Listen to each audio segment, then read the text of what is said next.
ॐ नमः सिद्धेभ्यः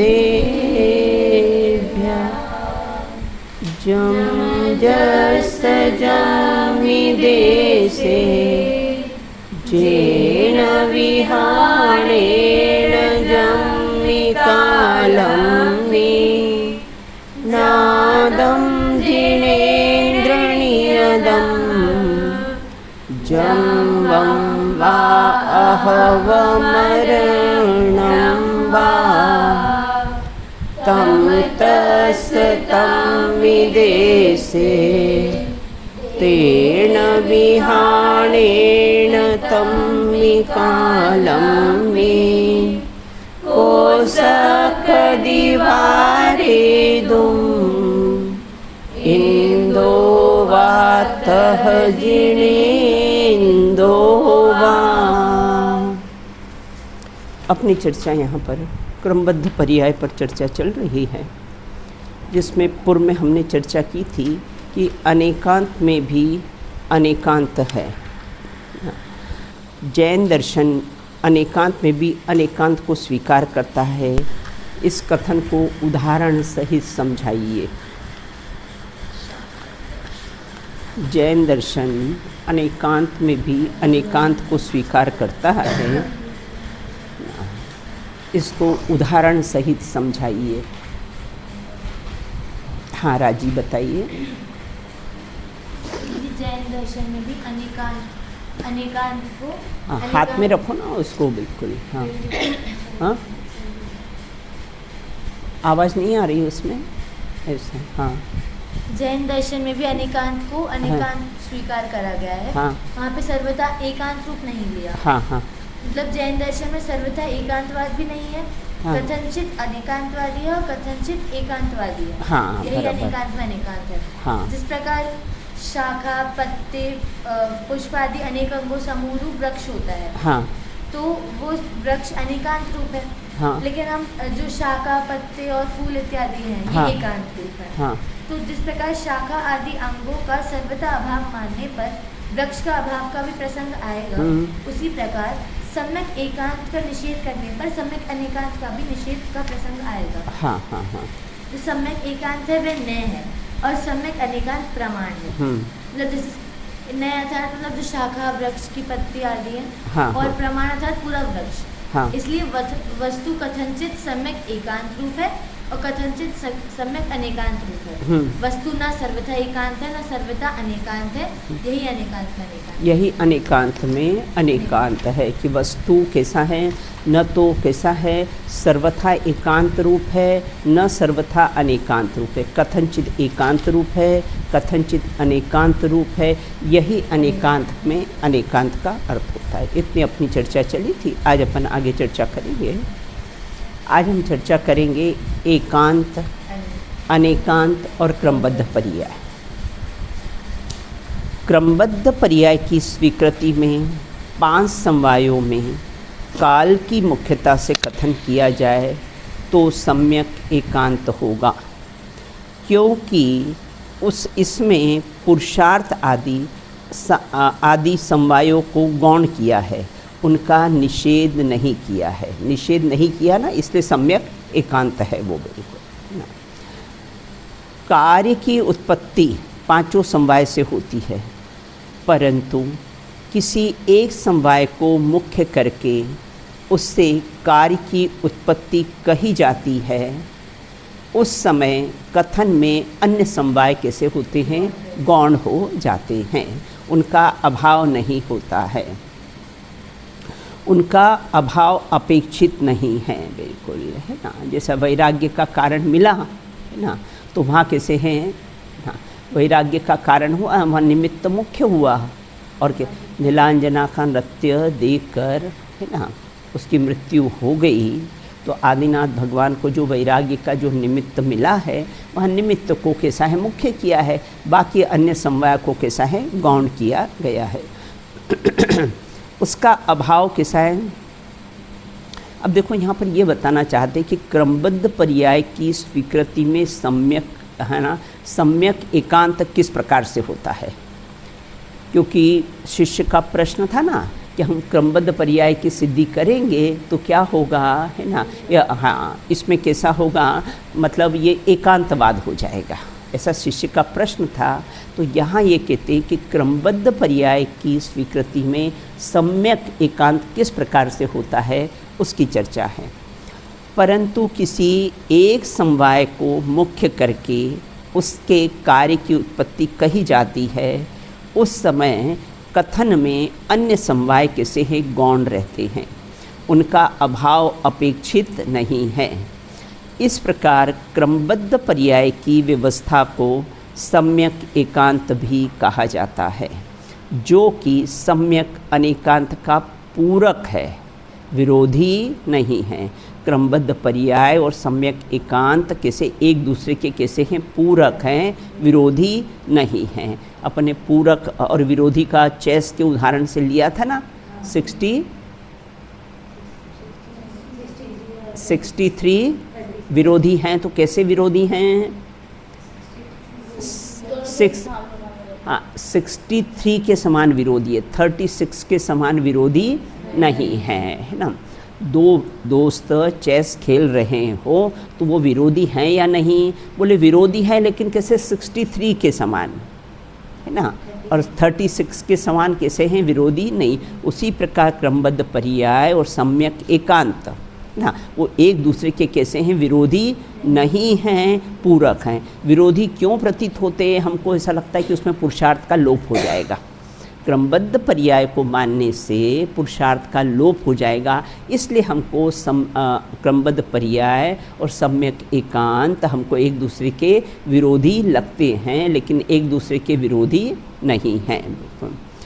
क्रमबद्ध पर्याय व्यवस्था का व्यापक स्वरूप स्पष्ट करते हुए यह पहले ही कहा जा चुका है कि जिस द्रव्य की, जिस क्षेत्र में, जिस काल में जो पर्याय जिस विधि से तथा जिस निमित्त की उपस्थिति में होना है, उसी द्रव्य की उसी क्षेत्र में उसी काल में वही पर्याय वही विधि से उसी निमित्त की उपस्थिति में होगी। हाँ, इसको इंदो व इनिंदो व टालने में निमित्त नहीं है। जिस द्रव्य की, अब जैसे भगवान महावीर का निर्माण हुआ तो किसका हुआ, द्रव्य मतलब भगवान महावीर का हुआ। क्षेत्र कहाँ से हुआ, पावापुर से हुआ।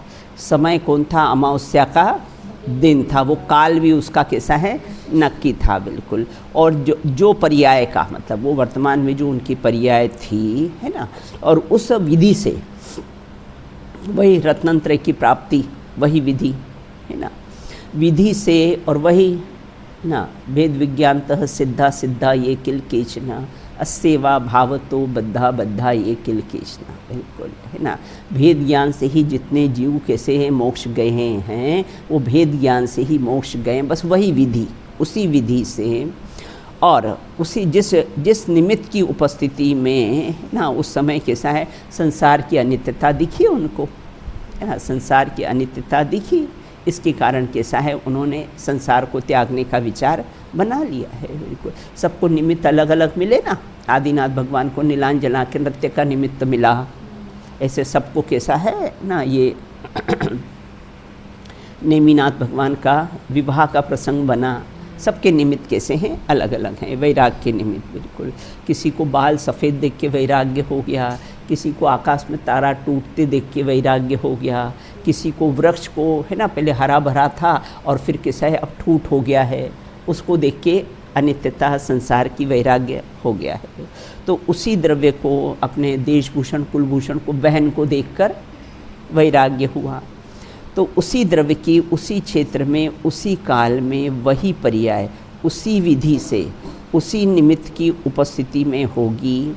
इस व्याख्या के अनुसार वस्तु की परिणमन व्यवस्था में न केवल विवक्षित परिणमन का स्वकाल निश्चित है, अपितु उस परिणमन के संबंधी द्रव्य, क्षेत्र, काल, भाव, विधि, विधि मतलब पुरुषार्थ उनका है ना, निश्चित विधि मतलब पुरुषार्थ, निमित्त आदि सभी बातें कैसी हैं, निश्चित होती है।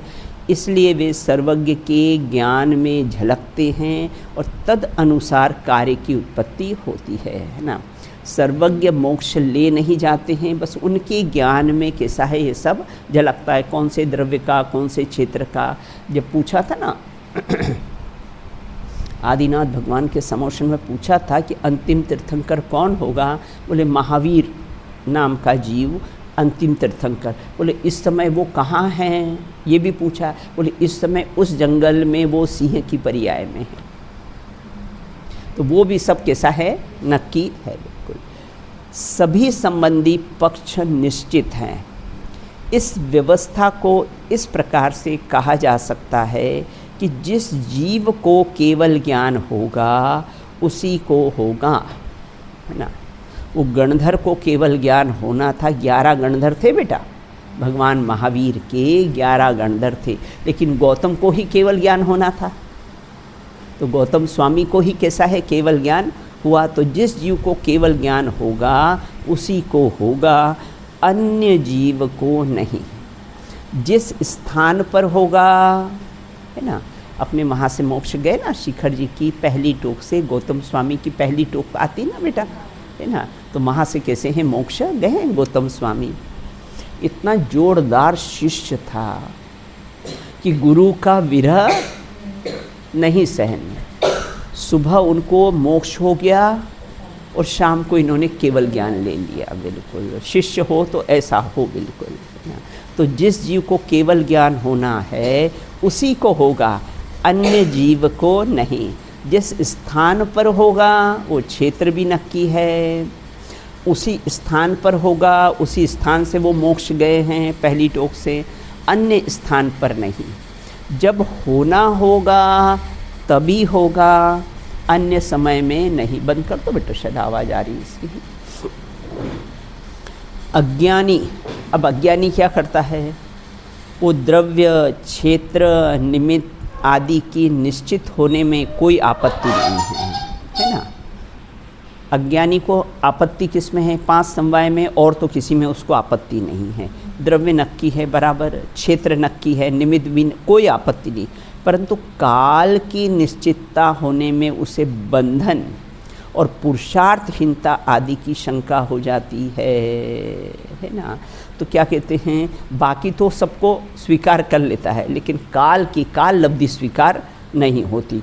मैं उसमें मैं जल्दी पुरुषार्थ करके मोक्ष चला जाऊंगा। हाँ, अभी अपने को ऐसा लगता है ना कि अभी स्त्री पर्याय, अभी बस यहीं से अब कोई दूसरा भाव नहीं लेना है, अब बस यहीं से सीधे कैसे मोक्ष चले जाए, लेकिन नहीं जा सकते हैं ना। स्त्री पर्याय को छेदे बिना मोक्ष नहीं जाएंगे, मुनि भी बना भी, है ना, और ये पंचम काल में कैसे मोक्ष जाएंगे, नहीं है। हाँ, तो इस प्रकार से अपने को ऐसा लगता है कि हम जल्दी पुरुषार्थ करके चले जाए, तो वो काल के निश्चित होने पे उसे बंधन और पुरुषार्थहीनता आदि का, हाँ, भाव मोक्ष हो सकता है यहाँ पे, है ना, द्रव्य मोक्ष नहीं हो सकता है बेटा। भाव से हम कैसे, भाव मोक्ष अर्थात क्या है ना, मैं मुक्त स्वरूप हूँ, मैं द्रव्य कर्म, नौ कर्म, भाव कर्म से रहित हूँ, ऐसा निर्णय होना, उसका नाम कैसा है, भाव मोक्ष। तो भाव मोक्ष तो हो सकता है ना, लेकिन द्रव्य है ना, सब तो कहते हैं ना, कषाय मुक्त 10वें गुण स्थान में, 12वें गुण स्थान में कैसा है, मोह मुक्त, है ना, और 13वें गुण स्थान में कैसा है, अपने घातिया कर्म कैसे चले जाते हैं, और 14वें गुण स्थान में कैसे है, देह मुक्त, है ना। तो दृष्टि मुक्त, दृष्टि मुक्त 4थे गुण स्थान में हो जाता है, सम्यक दृष्टि जीव बिल्कुल। तो इस प्रकार से उतावलेपन की वृत्ति के कारण वह विवक्षित कार्य को जल्दी करना चाहता है। जल्दी करने में उसे पुरुषा, कई बार जल्दी करने जाते ना तो वो काम और देर से हो जाता है तो जल्दी करने में ही उसे पुरुषार्थ लगता है, तथा निश्चित समय पर कार्य होने में उसे पुरुषार्थहीनता लगती है। वो कार्य उस समय हो गया, उसको लगता है अब मैंने तो कुछ किया ही नहीं, तो वो अपने को कैसा है, पुरुषार्थहीन कैसा है, मानता है बिल्कुल। उसको कुछ करना धरना हो तो उसमें सकता है कि मैं पुरुषार्थी, तो ज्ञाता रहना उसको पुरुषार्थी नहीं लगता है, जबकि ज्ञाता दृष्टा रहना ही सबसे बड़ा कैसा है, पुरुषार्थ है। जिस जीव की सम्यक दर्शन का काल दूर होता है, कितना 10 भाव, सिंह की पर्याय में सम्यक दर्शन हुआ और कैसे 10 भाव बाद कैसा है मोक्ष हुआ, तो वो सम्यक्त्व पर्याय का काल दूर होता है।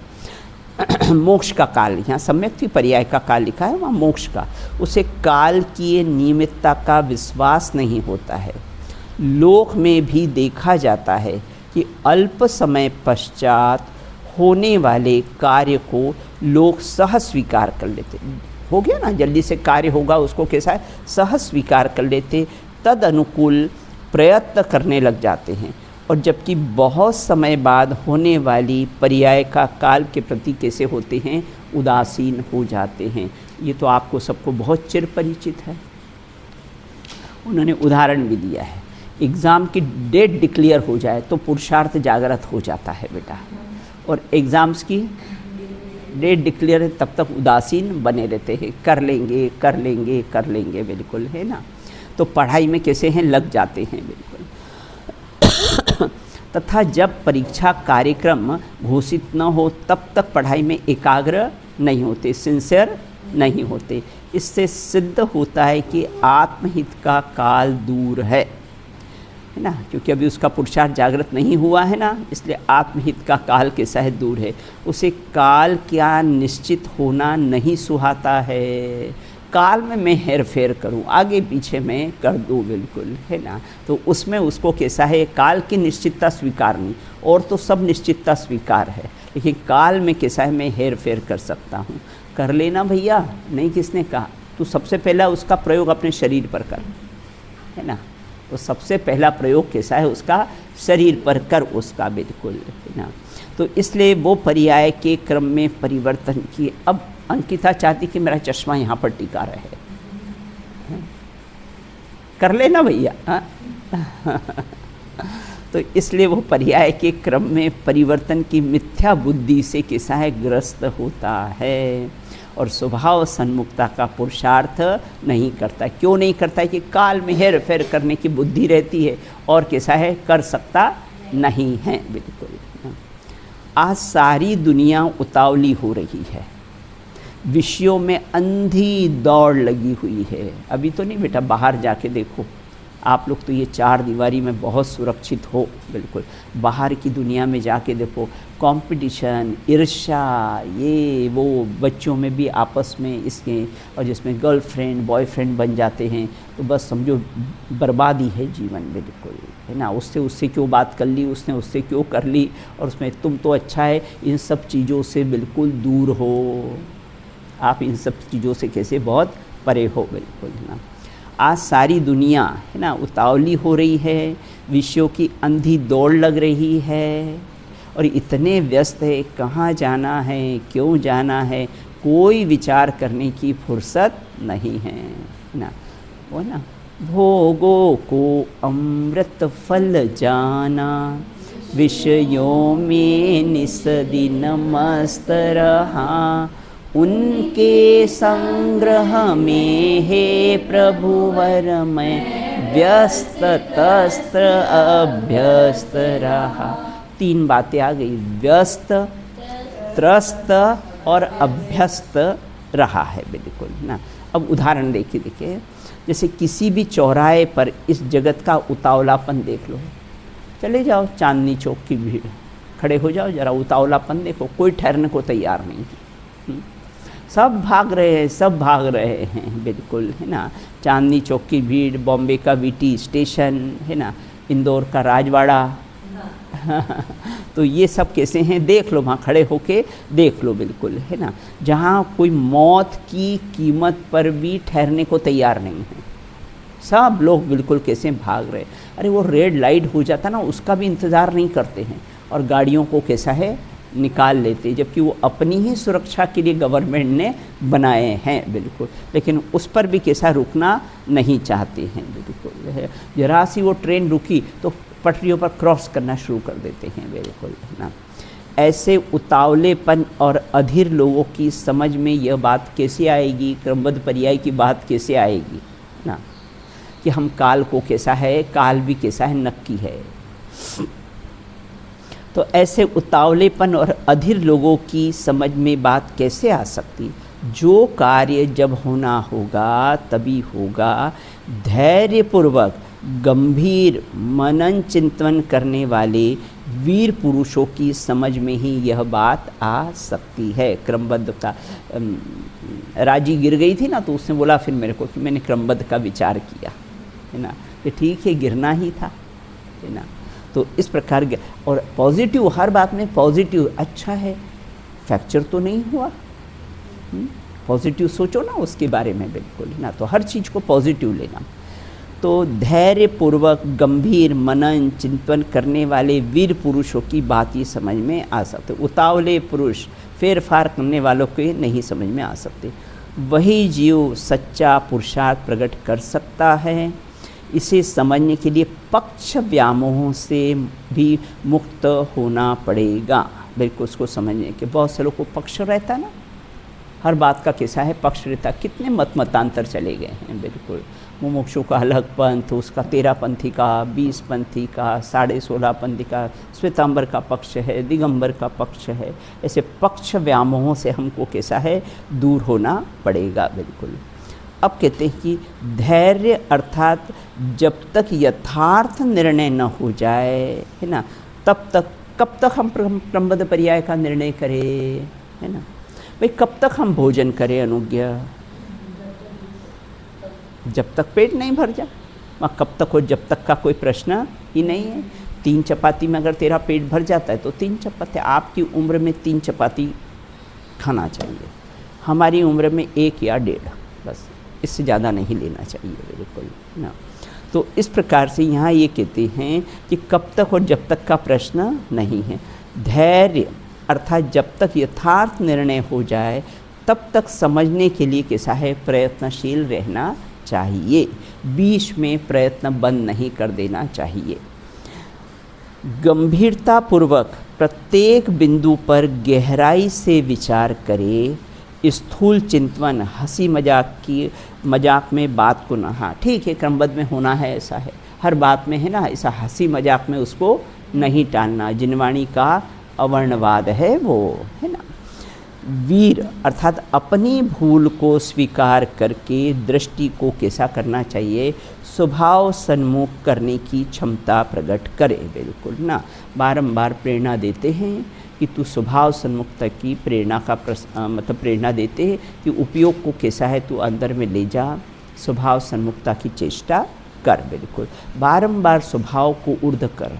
हर कार्य में, हर बात में, द्रव्य, क्षेत्र, काल, भाव में तू स्वभाव को ऊर्ध्व रख। बस ज्ञायक की ऊर्ध्वता, ज्ञायक ही ज्ञायक प्रतिभास रहो रे। बस पक्ष व्यामोह मतलब किसी व्यक्ति या संप्रदाय से प्रभावित होने में निर्णय नहीं करना।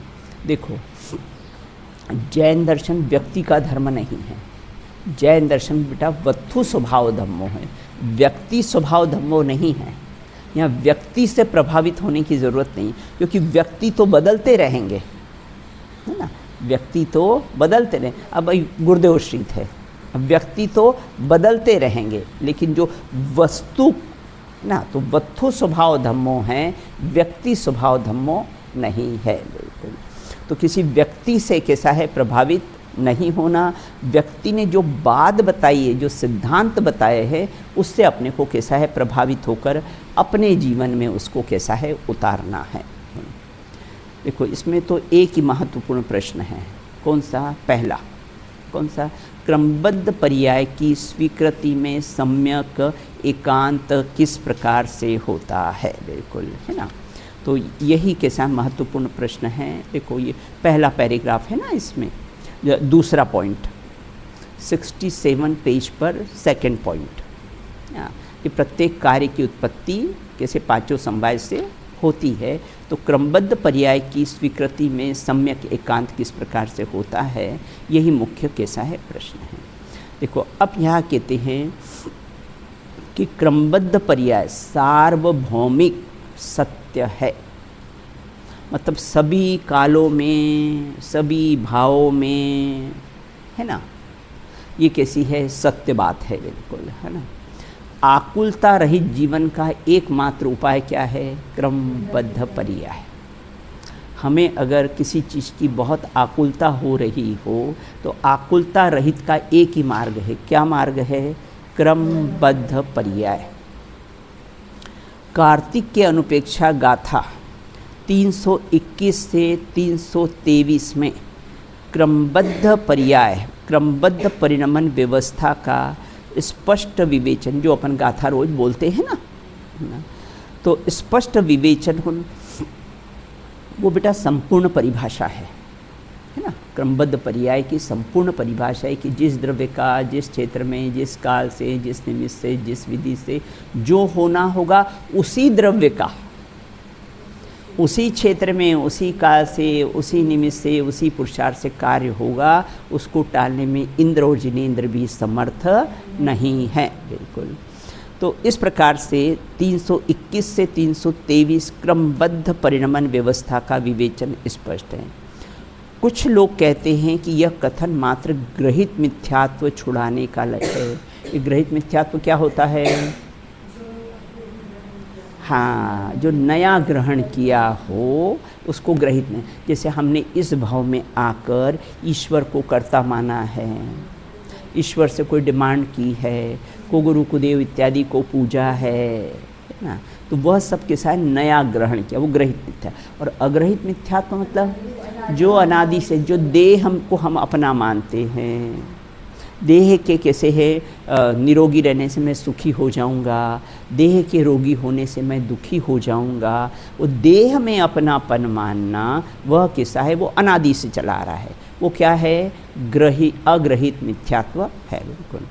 तो उसको छुड़ाने के लिए यहाँ सार्वभौमिक सत्य नहीं है, क्योंकि जो होना है वही होगा। यह विचार हमें कैसा है? पुरुषार्थहीन बनाता है। बहुत से लोगों का ऐसा विचार है। उक्त मान्यता का निराकरण जबकि पुरुषार्थहीन नहीं बनाता है, ये सच्चा पुरुषार्थ कैसा है? जागृत कराता है। उक्त मान्यता का निराकरण सिद्धांताचार्य पंडित कैलाश चंद जी वाराणसी ने उक्त गाथाओं के भावार्थ में किया है कि सर्वज्ञ के जान लेने से प्रत्येक पर्याय का द्रव्य, क्षेत्र, काल, भाव नियत नहीं हुआ है।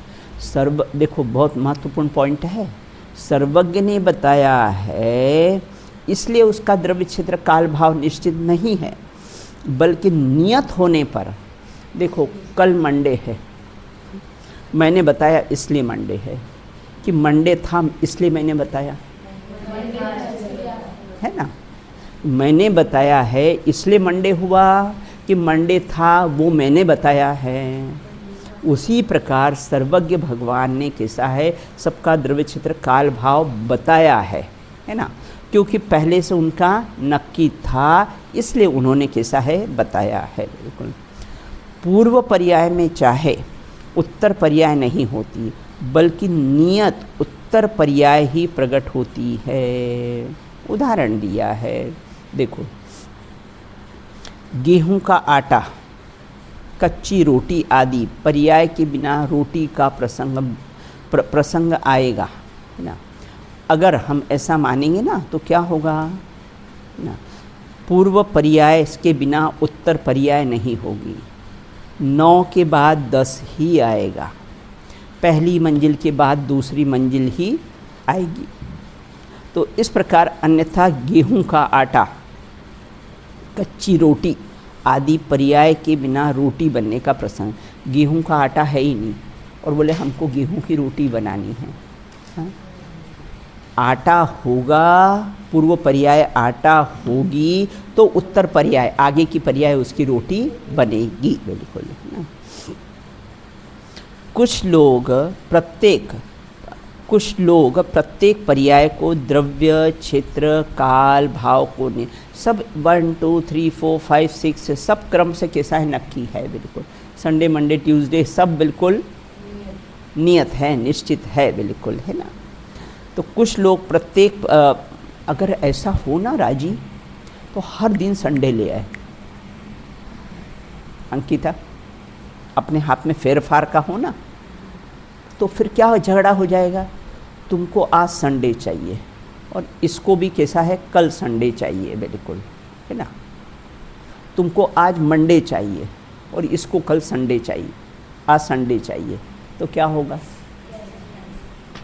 व्यवस्था बन पाएगी? क्योंकि इसको आज काम है इसलिए आज इसको छुट्टी चाहिए, आज संडे हो जाना चाहिए, और इसको कैसा है, मुझे तो आज स्कूल जाना है, तो कैसी व्यवस्था बनेगी? नहीं बन पाएगी ना। सब कुछ निश्चित है तो व्यवस्था बराबर है ना। तो कुछ लोग प्रत्येक द्रव्य, क्षेत्र, काल, भाव को नियत मानते हैं, परंतु काल को नियत मानने में उसे नियतवाद और पुरुषार्थहीनता का भय लगता है।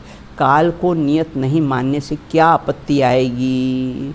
काल को अगर नियत नहीं मानेंगे तो संसार की व्यवस्था ही नहीं बन पाएगी, है ना। संडे, मंडे, जनवरी, फरवरी, ये सब व्यवस्था ही बन नहीं पाएगी, बिल्कुल।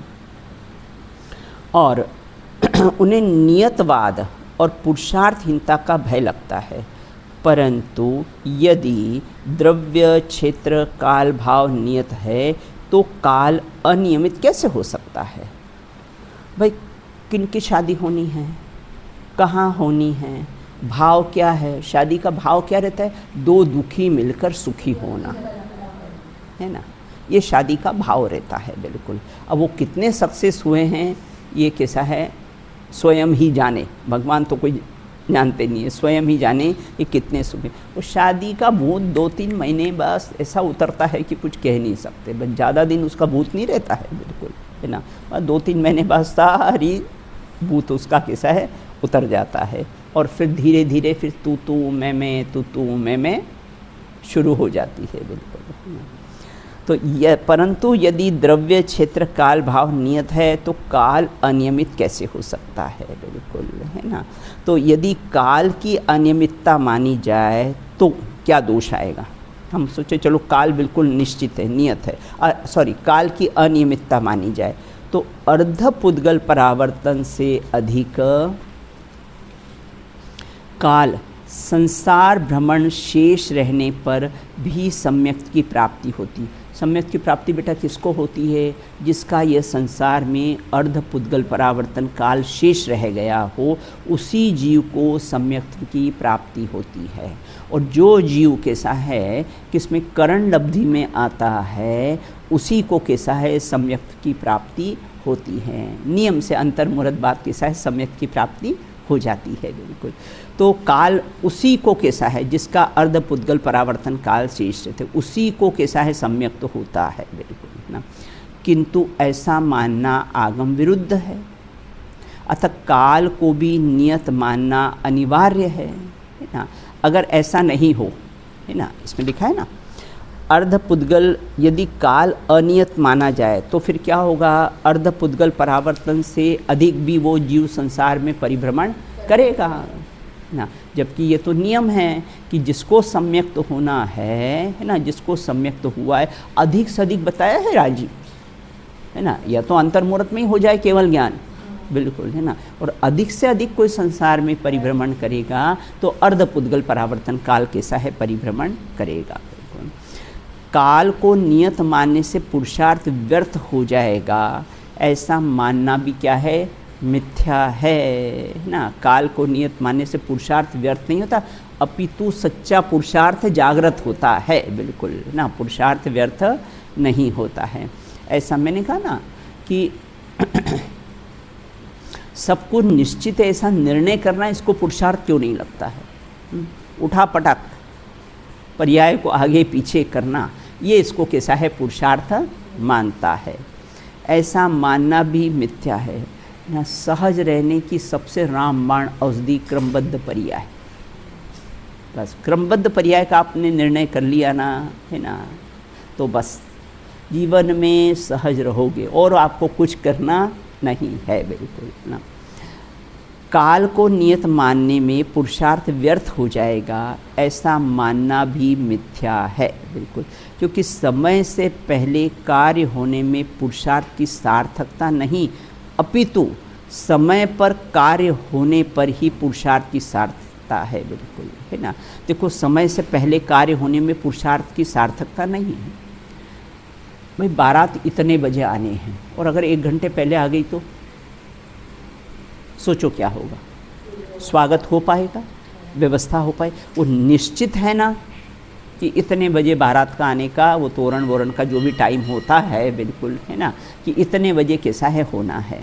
और अगर नक्की नहीं हुआ तो है ना, तो व्यवस्था बिगड़ जाएगी। तो समय पर काम होना वह व्यवस्थित व्यवस्था है कि समय से पहले हो जाना वह व्यवस्थित व्यवस्था है, बिल्कुल है ना। प्रधानमंत्री को आना है 10 बजे और अगर वो 9:30 बजे आ गए तो क्या होगा? भगदड़ मच जाएगी वहाँ पर भगदड़ मच जाएगी कि अरे आ गए, बिल्कुल है ना। तो इस प्रकार समय पर कार्य होना, समय से पहले कार्य होने में पुरुषार्थ की सार्थकता नहीं है, अपितु समय पर कार्य होने में ही पुरुषार्थ। सोचो आपका पेपर होना हो, है ना, 10 बजे आपका पेपर स्टार्ट होना हो और अगर 9:30 बजे हो गया तो क्या होगा? समय से पहले हो गया तो क्या होगा? कितनी व्यवस्था बिगड़ जाएगी। जो लोगों ने ऐसा सोचा है कि ठीक है हम लोग बिल्कुल टाइम पर ही वहाँ पहुँचेंगे, तो फिर क्या होगा? तो इसलिए समय पर कार्य होने में ही ना पुरुषार्थ की सार्थकता है। और क्योंकि समय पर गेहूँ पकने पर किसान का पुरुषार्थ व्यर्थ नहीं जाता। आज बीज बोया है, 4 महीने बाद फसल आएगी, तो वो सोचे समय पर आएगी तो वही सफलता है ना। और कैसा है, वो पहले कर सकता है उसको, आज बीज बोया और चलो कल मैं फसल ले लूँ, कर सकता है क्या? वो समय पर ही 4 महीने बाद फसल आएगी, तो उसी में कैसा है, तो किसान का पुरुषार्थ फिर व्यर्थ गया। आज किया और 4 महीने बाद, बोले व्यर्थ नहीं गया, वो बराबर समय पर ही हुआ है। क्योंकि पुरुषार्थ भी क्रमबद्ध है। क्या कहा? पुरुषार्थ भी क्रमबद्ध है। जो कार्य होना होगा ना, तो उसके लिए उस जाति का पुरुषार्थ भी होगा। अगर आपको 90% लाना है, 90% आने वाले होंगे बेटा, तो तुम्हारा इस जाति का पुरुषार्थ भी चलेगा। पढ़ने के भाव आएंगे, अच्छे अच्छे नोट्स बनाओगे, है ना। तो इस प्रकार से यहाँ ये पुरुषार्थ भी नक्की है, क्योंकि पुरुषार्थ भी क्रमबद्ध है। दीपायन मुनि का याद कर लेना।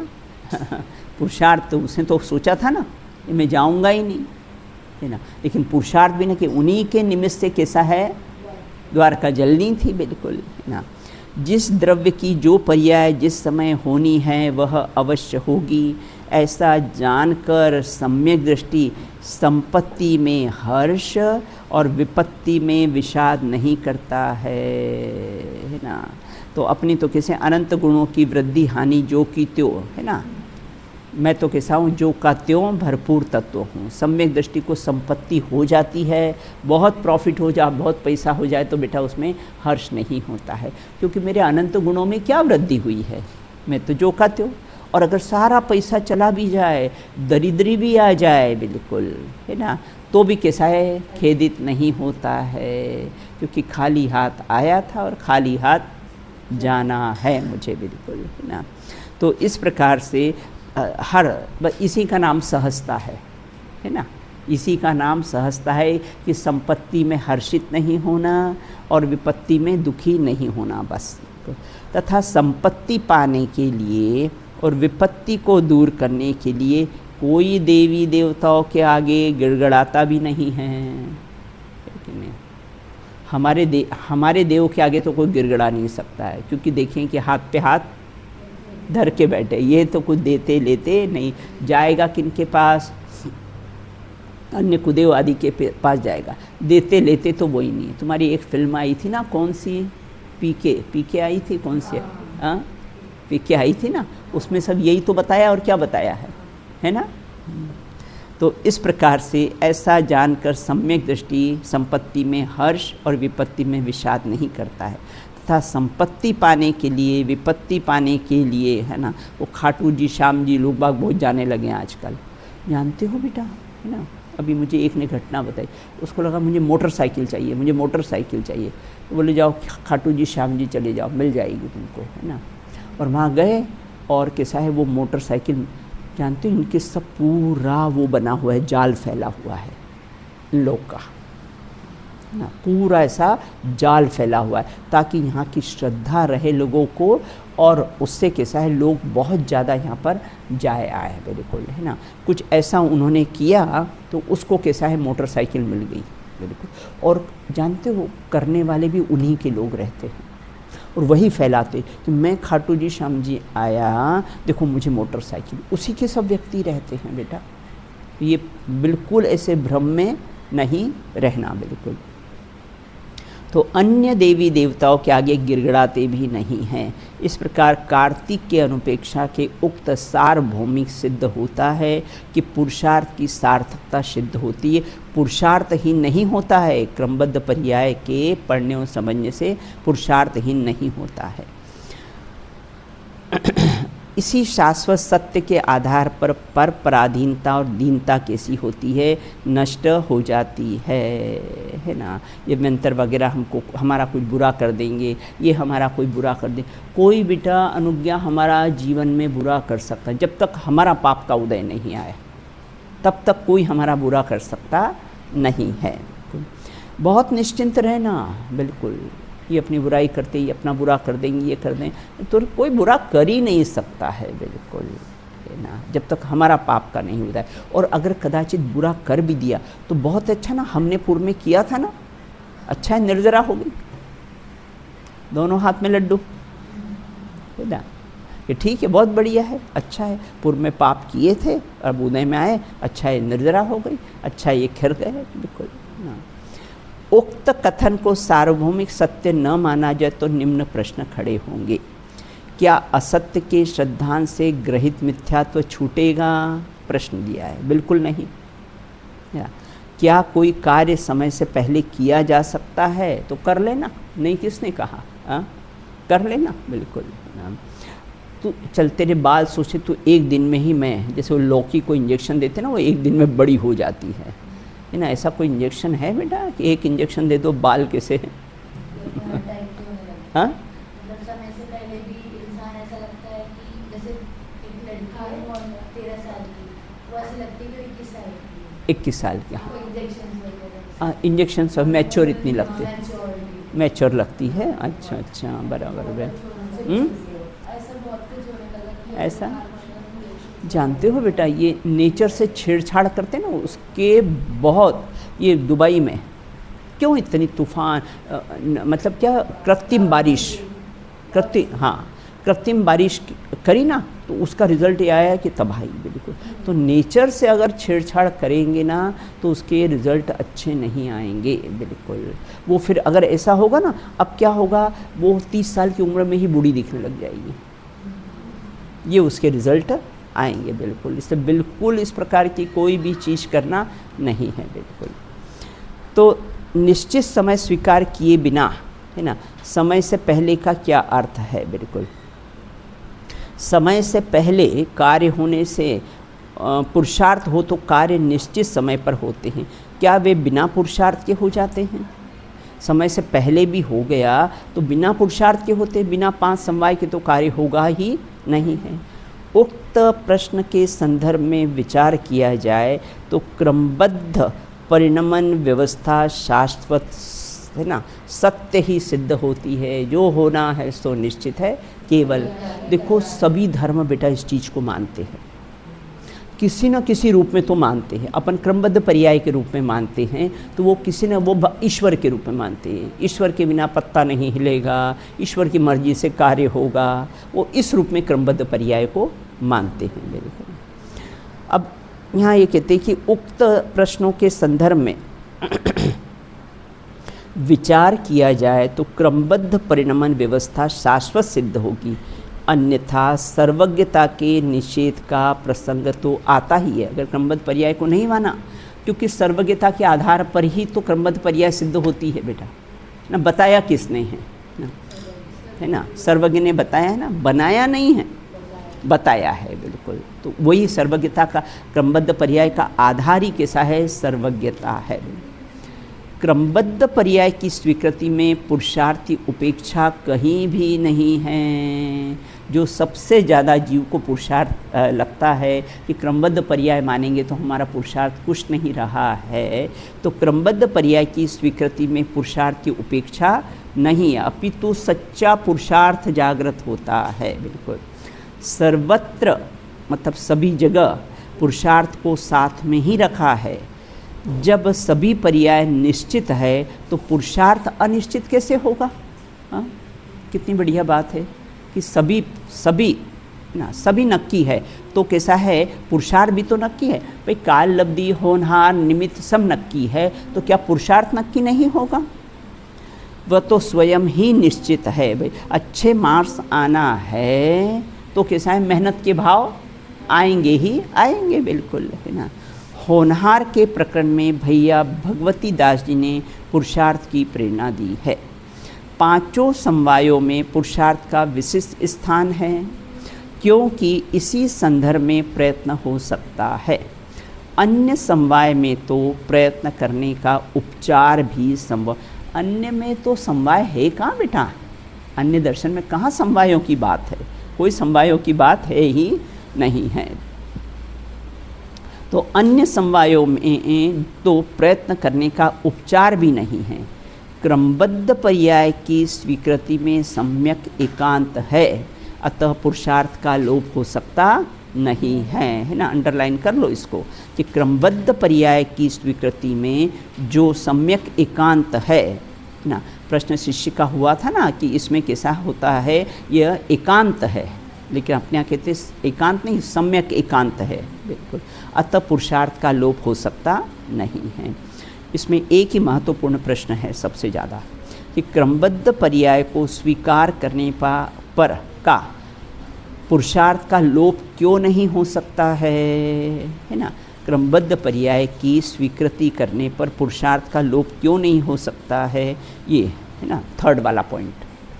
ये तो थर्ड वाला पॉइंट है ना, इसमें 69 पेज पर थर्ड वाला पॉइंट है। बिल्कुल है ना कि कुछ लोग प्रत्येक द्रव्य क्षेत्र काल भाव को नियत मानते हैं ना। यहाँ से लगा कर कैसा है, यहाँ तक काल की अनित्यता एक बात, और दूसरा ये वाला लास्ट वाला जो अभी अपन ने 71 पेज पर देखा है ना कि क्रमबद्ध पर्याय में कैसा है स्वीकृति में सम्यक एकांत है, पुरुषार्थ का लोप हो सकता नहीं है। बिल्कुल इस प्रकार की चर्चा है।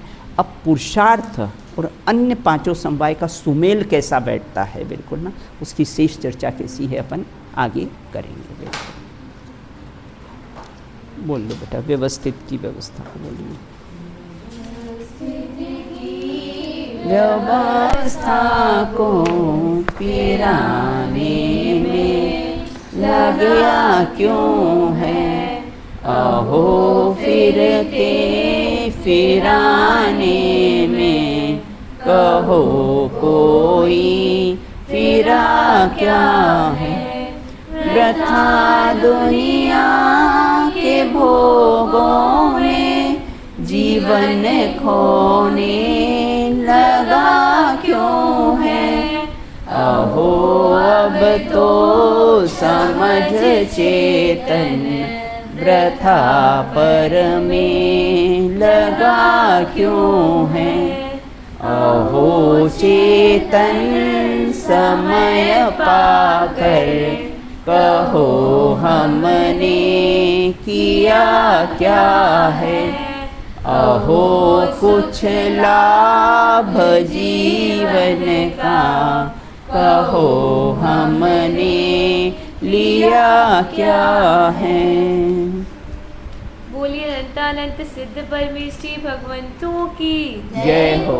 नित्य बोधनी द्वादशांगमयी जनवाणी माता की जय हो। समस्त वीतरागी संतों की जय हो। अंतिम शासन नायक भगवान महावीर स्वामी की जय हो। अहिंसा परमो जैन धर्म की जय हो। एक साथ बोलिए जय जिनेन्द्र जय